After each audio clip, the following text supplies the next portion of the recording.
The couple are getting ready for bed, as Henry tells her that he stitched up Shannon and she'll be alright.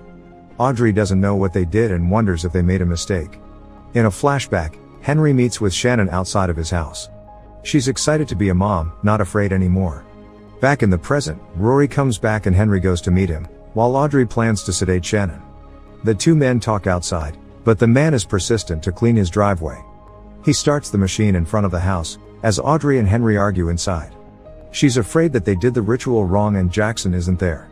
Rory calls out to them from the front yard and says that they did it right and Jackson is coming back to them, then suddenly puts his head inside the machine. Later, Audrey goes inside the room to clean Shannon up. She removes the restraints and puts a cozy on the handcuffs. Shannon asks if they'll kill her after they get the baby, but Audrey says that their rule was not to harm her. As they talk, the door of the room opens and Audrey tells her that she reminds her of her daughter. She was in the same accident with Jackson, but didn't die right away. She killed herself in the elevator in the house. Meanwhile, Henry is burying Rory in the woods, when his phone rings. It's the detective doing a follow-up with him, asking to come and see him. He tries to get some information out of her and she avoids his questions. She tells him she'll meet him at the house in an hour.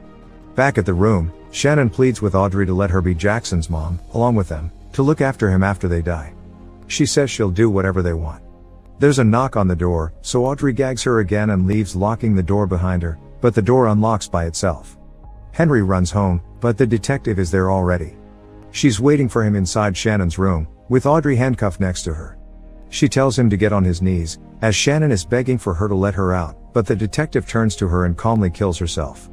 Henry releases Audrey from the cuffs and they get the detective's body out of the room.